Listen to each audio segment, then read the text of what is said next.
Okay, so I just want to do a little video on domain and range. Um, all domain and range are is really how far along the x-axis the function goes and how far along the y-axis the function goes. So what I mean by that is if we looked at this function over here to the right, I've drawn like the function in red. And let's say it just started here at the top right there and ended over here. I just draw them as dots so we can see like where they end. And this is the function that we're dealing with. So its domain would really be how far along the x-axis can it be. So let's say that this point right here was -3 and this point right here was 2. The way we would write this function up here is we'd say the domain, you'd say x is greater than or equal to -3, and then on this side of it you'd say it's less than or equal to 2. So hopefully you guys remember how these greater than or less than symbols work. I think about it as like if it's whatever side's bigger is like the alligator opening its mouth. So in this case the alligator is opening towards the x, so the x is bigger. It's opening towards the 2, so the 2 is bigger. So it's always open towards the bigger number. Yeah, so that's the way you'd write domain. Range is going to be the exact same thing, but it's just up and down, so it's in the y. So the range would be, let's say that this was +2 up there, and this very bottom point was -1. We'd say that the range of that would be y is greater than or equal to -1, and it's less than or equal to 2. So those would be the domain and the range there. And I shouldn't have them over top of each other like that. Yeah. Okay, so that's what we're gonna do for these questions here. So when it says state the domain and range of each relation, so all right, so if I'm looking at A, what we're gonna do is say, okay, well, I've got all these points here, right? Remember the first number is the x value and the second number is the y value. If I'm looking for the domain, so how far along the x-axis it goes, I'm only really interested in the x values of all these things, right? And all I'm going to do is pick out the biggest one. So the biggest one looks like it's 4. So it looks like x cannot be bigger than 4 because there's no other function, or there's no other set or data sets here that has x being bigger than 4. So I'm going to start off by just saying, okay, x must be less than or equal to 4. Has to be. There's nothing bigger than 4 for an x value in any of these. So I know that. And now I'm going to look at the smaller one too. I'm going to look at, so of my x values, 0 is pretty small, but -1 smaller. -3 is even smaller. It's even farther left on the number line. So it looks like x is greater than or equal to -3. So that's what we'd say the domain of this function would be. The range, so now y. Now I'm going to look at the y part, so the second number in each one of these.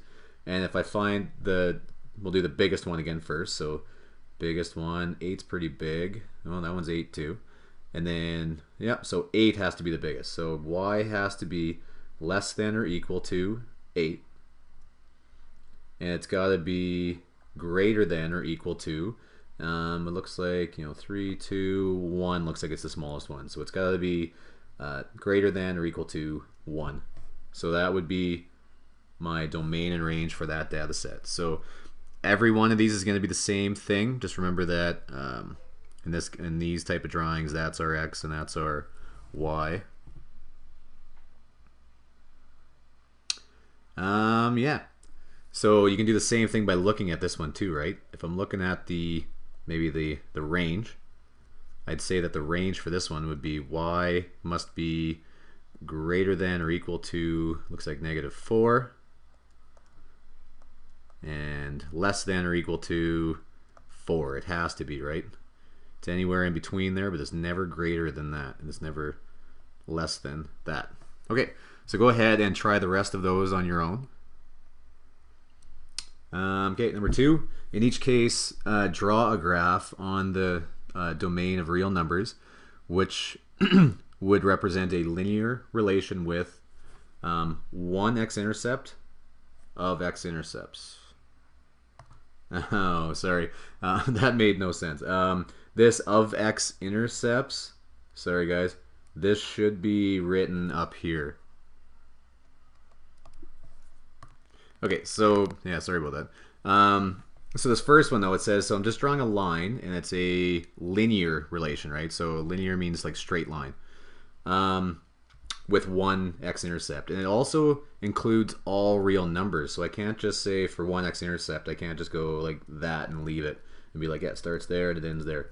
It has to include all real numbers, so pretty much the only thing I can do here is make a line straight up and down that's parallel with the y-axis.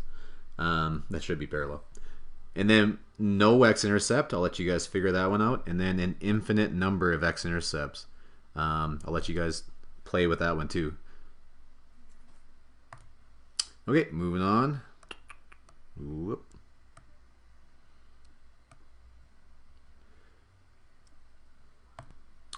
Okay, so number 3 here. In each case, draw a graph of nonlinear relations. So this one, nonlinear, means not a straight line. So it can be like a U or a parabola type of shape. It could be like that. It could be really anything. It could be like a wave function like that. But anyway, yeah, so nonlinear. I just want to help you guys out with the terminology here, though. So it says, the first one, domain, where x, and then this e, kind of, it looks like an e. This means any real number, or any. So x is any real number, is pretty much what that's saying. So that means this can be anything. So it means anywhere along the x-axis, you'd be able to have an x value. So anywhere from negative infinity to positive infinity is really what it's saying. Okay, so then the range, though, says it has to be greater than or equal to -3, and then any real number above that. So I'm just going to help you out with that one. So what if we did something like, something like that? Because now if I look at this, I'm going to say these ends kind of extend to infinity each side, right? So negative infinity that way, positive infinity the other way. And so the first one's good. Any real number that's negative infinity to positive infinity. So my x values are all making sense. My y, it's saying that y has to be greater than or equal to -3. Well, and it is. It never does go below -3. It just equals -3 right at the y-intercept. So I'll let you guys go and try B. Try to do that one on your own. So domain, again, is any real number. So negative infinity to positive infinity, just any number. And greater than.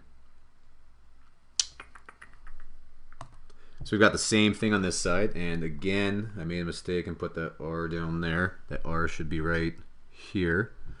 And everything's the same except it says it has one x-intercept and one y-intercept. So go ahead and see if you can figure out something that would be able to make that. And okay, so my screen is actually kind of frozen, so I can't even scroll down any farther. But I was going to get you guys to do 4 on your own anyway, so go ahead and do that, and I'll see you guys in the next video.